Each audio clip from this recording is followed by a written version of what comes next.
Bienvenidos a esta nueva píldora de la Real Academia de Medicina. Soy el doctor Guillermo Til y hoy os voy a hablar sobre la otitis externa. La otitis externa, que es una patología tan habitual, una patología que vemos tanto en verano, en realidad es un proceso inflamatorio que afecta al conducto auditivo externo y puede comprometer de forma variable todo el tejido que se encuentra localizado a ese nivel hasta incluso alcanzar el tímpano. ¿Qué es lo más característico de esta enfermedad? Pues lo más característico, como bien sabéis, es el dolor. Ese dolor tan intenso que sufre quien padece una patología de este nivel. Es un dolor que suele ser desproporcionado a los hallazgos que muchas veces vemos los médicos cuando exploramos al paciente. Y el diagnóstico, en la gran mayoría de los casos, es clínico, lo que significa que viendo al paciente, explorándole, podemos saber que lo que está sufriendo es una otitis externa aguda. Hay otras variantes de otitis externa, pero sobre la que vamos a tratar hoy fundamentalmente son sobre la otitis externa aguda difusa, que es la más característica del verano, y otra que también es importante, que es la otomicosis, que es la que está causada por hongos. En general, es una patología que presenta una incidencia que está muy relacionada con factores ambientales, factores climáticos, factores conductuales, con la famosa manipulación del conducto, el uso de los bastoncillos. Y la incidencia no es baja, la incidencia es alta. Pensar que aproximadamente un 1% de la población va a sufrir en el año un episodio de otitis externa, lo cual significa que esto presenta un impacto sociosanitario muy elevado. La mayoría de los casos pueden ser evitables, eso es cierto. Quiero decir, si nosotros no manipulamos nuestro oído, si tomamos una serie de medidas preventivas para evitar que esto ocurra, incluso en algunos pacientes, como son los pacientes diabéticos, que tienen unas características muy especiales, si somos capaces de evitar ciertas situaciones, podemos favorecer o podemos evitar fundamentalmente que estos cuadros se desarrollen.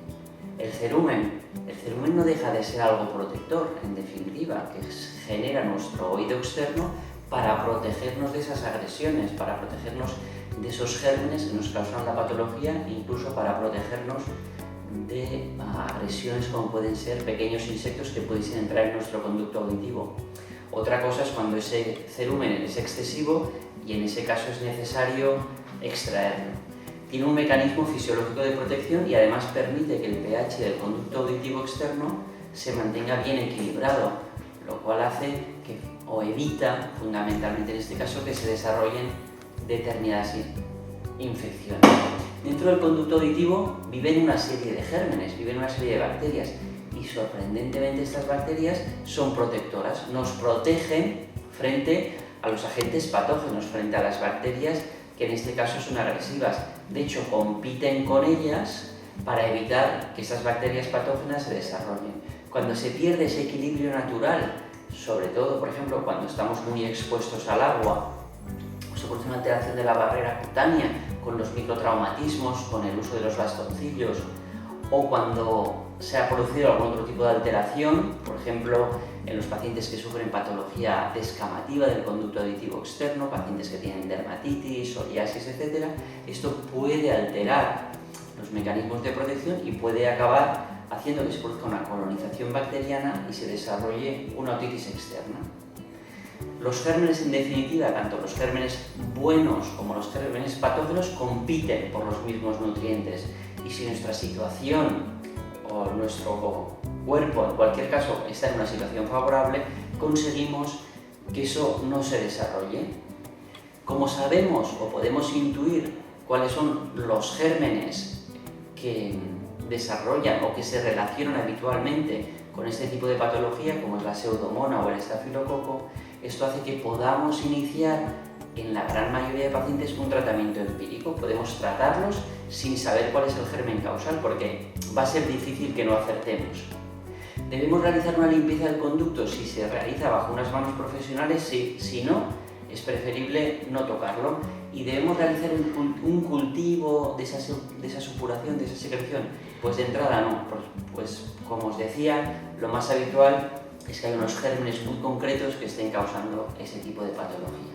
¿Y qué es lo que nos explicará el paciente? ¿Qué es lo que nos diréis cuando vengáis con un problema de este tipo? Pues fundamentalmente nos diréis que tenéis dolor, que tenéis otalgia, y cuando exploremos a ese paciente, el paciente se quejará, porque la exploración es muy dolorosa.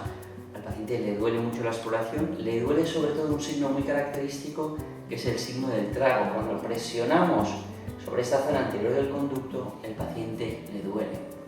Muy característico, puede presentar supuración, puede presentar sensación de oír menos, porque el conducto está inflamado, y sensación incluso de que aparecen ruidos fantasmas. Es importante que nosotros los médicos exploremos muy bien todo el conducto, pero exploremos bien toda la zona alrededor del conducto, porque a veces la otitis externa se extiende hacia la zona anterior del oído, incluso a veces o en determinados casos hacia el pabellón. Generalmente un paciente que tratamos adecuadamente en 24-48 horas tiene una mejoría significativa, disminuye la inflamación del conducto y por tanto el dolor disminuye.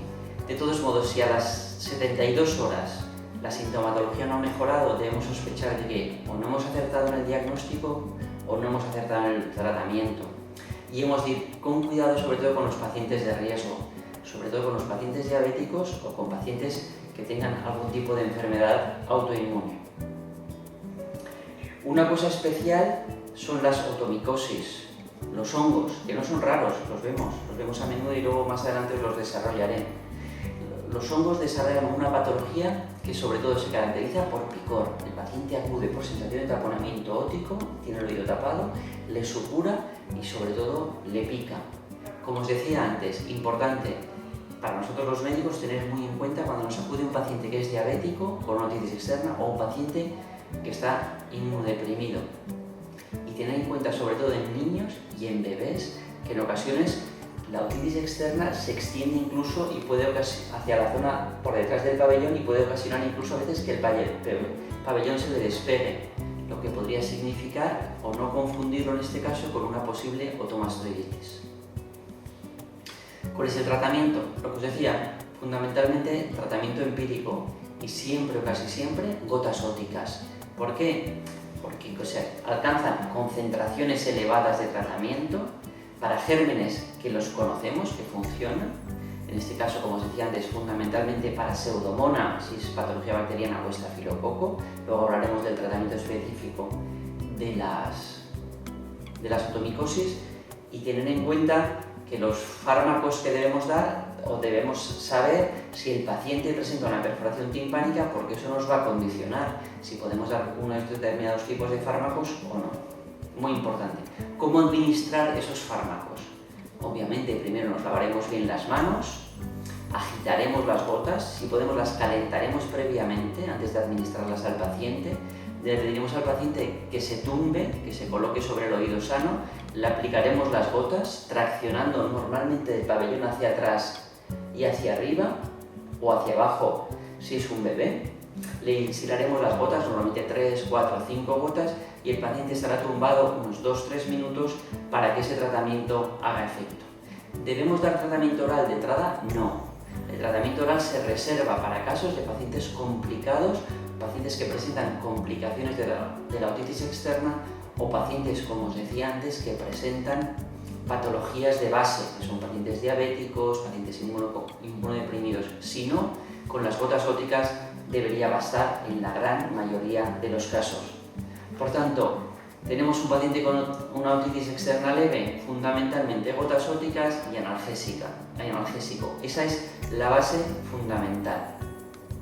Si no nos basta o si el cuadro evoluciona más de la cuenta en determinados pacientes, debemos de introducir una mecha, que es una tira de gasa, con una pomada antibiótica, porque cuando el oído está muy inflamado, las gotas no penetran.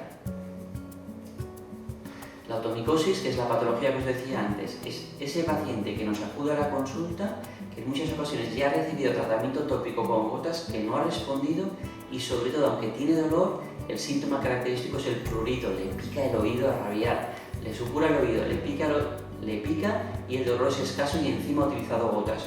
Podremos sospechar que muy probablemente es una otomicosis, son hongos en el oído. En ese caso es muy importante que un profesional pueda limpiar bien, sacar ese resto de hongos que tiene dentro del oído y utilizar un tratamiento tópico. En este caso serán tratamientos específicos para el tratamiento de esa patología micótica. Y lo más importante, ¿cómo lo prevenimos? ¿Cómo evitamos tener otitis en verano? Pues debemos de saber que el cerumen tiene un mecanismo protector, que si lo sacamos o lo quitamos se debe de realizar bajo unas manos profesionales, que no debemos manipular los conductos, no ocasionar los microtraumatismos, que debemos, cuando estamos nosotros tanto en contacto con la humedad, debemos mantener los oídos bien secos, ya sea con el secador de pelo o con unas toallas o un paño, solo con lo que llevemos con el dedo. Existen una serie de soluciones acidificantes que evitan que desarrollemos infecciones, que mantienen un pH más bajo y evitan que crezcan las bacterias a la vez que secan.